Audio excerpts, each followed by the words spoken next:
Oui, bon, pour cette troisième vidéo de la journée, je me suis dit, Landry, fais-toi plaisir. Et pour vous dire si l'heure est grave, dans ma tête, je ne me suis pas appelé Landry, mais Warren, qui est mon vrai prénom, c'est clair. Je me suis dit, Warren, fais-toi plaisir, t'as des cheveux longs, fais un petit chignon. En plus, ça rime, c'est parfait. J'espère en tout cas que tu vas bien. 2 vidéos précédemment, là c'est la troisième, il n'y en aura pas après. Faut que je dorme. Faut que je mange, faut que je fasse caca, d'accord? En fait, il faut que je vive, tout simplement. J'espère que tu as passé une très bonne journée, en ma compagnie ou non d'ailleurs. Évidemment, comme je te l'ai dit précédemment, j'ai tourné 2 petites vidéos sympathiques tout à l'heure. Enfin, tournées, elles sont sorties déjà. Donc je te les propose, si tu as envie de les regarder, tu les regardes. Si tu n'as pas envie, tu ne les regardes pas. Je ne t'oblige en rien, tu fais ce que tu veux, c'est ta vie. Ce n'est absolument pas à moi de décider pour toi. Compris? Trêve de galéjade, tu as vu le dernier épisode de... The fuck we shoot you. Oui, en fait, plus les jours passent et plus les vidéos passent, et quand je dis The Falcon and the Winter Soldier, j'ai de moins en moins d'articulation. Là maintenant c'est The fuck we shoot you. Mais t'as compris. L'intonation a fait qu'on s'est compris, on est d'accord. Normalement, cette vidéo était censée sortir hier, d'accord ?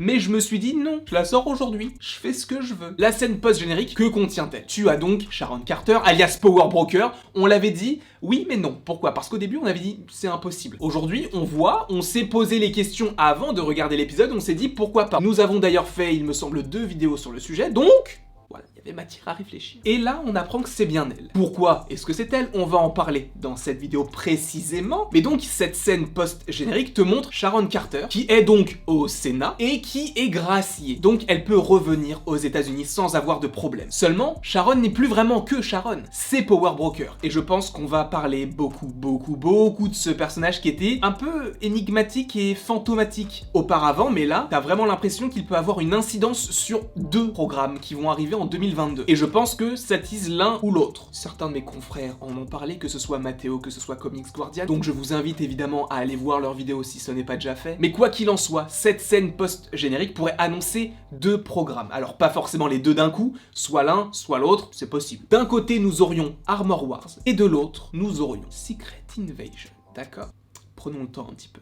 Posons-nous, il est 17-18h, peut-être pas au moment où tu regardes la vidéo, mais au moment où elle est sortie, il est 17 ou 18h, prenons le temps. La journée a été pas mal rude, donc... En plus, ce n'est absolument pas uniquement ça l'intérêt de cette scène post-générique. C'est que juste après, Sharon appelle quelqu'un en lui disant « Ok, bon bah du coup, j'ai repris mon rôle que j'avais aux États-Unis, je suis plutôt bien placé, je vais avoir accès à énormément d'informations, beaucoup de prototypes, donc sache que les super soldats ne sont plus un problème, parce que bah oui, c'est moi qui les créais, mais là, c'est plus un problème, maintenant on aura un nouveau business à élaborer. Donc, sûrement la vente d'informations et la vente de prototypes. Donc tu sens, encore une fois, que Power Broker, donc Sharon, est de plus en plus intégrée dans cette histoire de méchanceté, d'accord? Elle est méchante. Et donc, pourquoi est-ce que cette scène pourrait être liée à Armor Wars? Je pense que ça peut être lié à Armor Wars parce que déjà, juste, regardons le planning chez Marvel, d'accord? Les prochaines séries Marvel seront Loki, Miss Marvel et Hawkeye en 2021. Je ne vois pas trop Sharon arriver là-dedans, on est à peu près d'accord, même si Hawkeye, c'est pas impossible, mais j'en sais rien. Donc, a priori, nous ne sommes pas prêts de revoir en 2021 Sharon Carter. En 2022, il y a quoi? Moon Knight, She-Hulk, Armor Wars, Secret Invasion, et il y en a une autre, mais je sais plus laquelle. Donc She-Hulk, j'y crois pas, même si ça reste possible également. Moon Knight, non, ça n'a aucun sens. Donc il reste Secret Invasion et Armor Wars. Puisque je pense que si quelque chose est teasé dans cette série, notamment le fait que Sam soit devenu Captain America, à mon avis on va les revoir, et pas en 2023 ou 2024, il faut que ça soit bientôt. Donc possiblement avoir déjà Falcon dans Hawkeye, ça sera incroyable. Mais on en parlera dans quelques temps. Mais Hawkeye se passe à New York, d'accord? On ne sait pas vraiment à quel moment ça se passe. Mais imaginons que ça se passe après Falcon and the Winter Soldier. Ce qui signifierait que tu es possiblement le Faucon en Captain America, peut-être sur des affiches qu'on pourrait voir dans Hawkeye. Je dis ça, je ne dis rien. Peut-être que c'est pas du tout le cas. Mais dans le doute, pourquoi pas? Vidéo qui arrivera quand on aura beaucoup plus d'informations sur la série Hawkeye, qui vient d'ailleurs de finir son tournage. Et donc la série Hawkeye devrait arriver normalement à la fin de l'année. Armor Wars et Secret Invasion sont les 2 seuls programmes, ou en tout cas en série, qui pourraient être liés à cette scène post-générique et au Faucon et au Soldat de l'Hiver. D'ailleurs, je pense que le Faucon et le Soldat de l'Hiver, nous les reverrons dans la série Armor Wars. Enfin, plus pour Falcon en tout cas. Sharon stipule qu'en plus de certaines informations d'état, elle peut avoir des prototypes. Et là, on en revient directement à Iron Man 2. Oui, c'est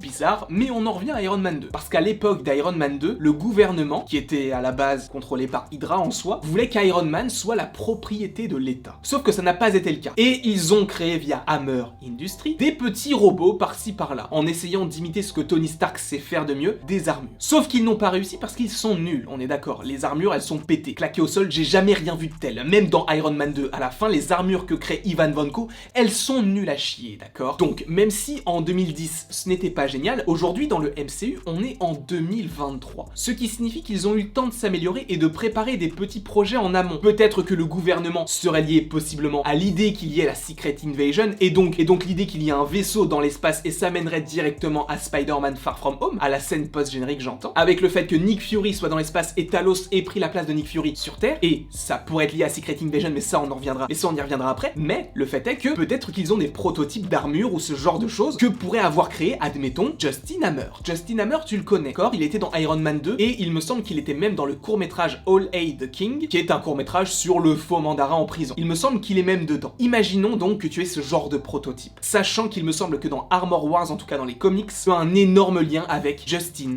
Hammer. Imagine que Sharon Carter soit le nouveau grand méchant, en tout cas terre à terre de Marvel, personne n'aurait pu s'en douter, c'est assez étrange, mais bon, ça a l'air d'être le cas, donc imaginons, et sachant qu'elle a libéré Batroc, c'est pas un souci pour elle, d'accord? Elle peut très bien libérer d'autres personnes qui pourraient l'aider à concevoir donc les prototypes, ou plutôt les améliorer, etc. Les séries Netflix ne sont pas totalement liées avec le MCU, pourquoi? Parce que dans les Defenders, par exemple, tu as souvent l'évocation de la bataille de New York, qui fait référence à la bataille donc dans Avengers 1, et même on te parle de Thor, on te parle de Hulk, mais dans l'autre sens, donc des Defenders au MCU, tu peux avoir par exemple Charlie Cox qui pourrait revenir dans son rôle de Daredevil, ou en tout cas de Matt Murdock, dans Spider-Man 3. Et tu as même possiblement dans She-Hulk, Jessica Jones qui pourrait revenir. Donc les connexions peuvent se faire, mais selon ce que Marvel veut choisir. Quoi qu'il en soit, il me semble que c'est dans Luke Cage, à un moment donné, il y a un trafic d'armes, et les armes viennent de qui? De Hammer Industries. Même si il est en prison, tu peux te dire que peut-être qu'il gère encore son business de loin. Tu vas me dire, mais c'est impossible, il est en prison. Ok, Zemo, il a fait quoi dans le dernier épisode? Il a tué des gens alors qu'il était en prison, via son petit majordome qui était trop mignon, d'accord? Donc, sachant que dans les comics Armor Wars, il y a un lien avec Hammer, et que Hammer, à l'époque, était lié au gouvernement, et qu'en plus de ça, maintenant, Sharon est liée au gouvernement et a accès à des prototypes qui sont en train d'être mis en place par le gouvernement, tu peux te dire que peut-être qu'il y a encore cette idée de créer des armures ou ce genre de choses. D'où le fait que tu as un lien avec le gouvernement, donc Sharon, le fait que tu aies Hammer qui soit lié au gouvernement par le passé, qui pourrait être libéré par Sharon, que tu aies War Machine qui est lié au gouvernement, et ça tu le vois au début de The Falcon and the Winter Soldier, mais qui, cette fois-ci, serait War Machine. Et imagine, je vais encore plus loin, que les prototypes du coup soient vendus, enfin que tu aies entre guillemets les informations qui fuient, tout ce genre de choses. Pourquoi les composantes d'une armure, admettons, ne pourraient pas arriver en face de Riri Williams, qui aura sa série normalement en 2023, qui s'appellerait Iron Heart, et qui pourrait être liée à War Machine, qui est dans sa propre série Armor Wars, qui serait liée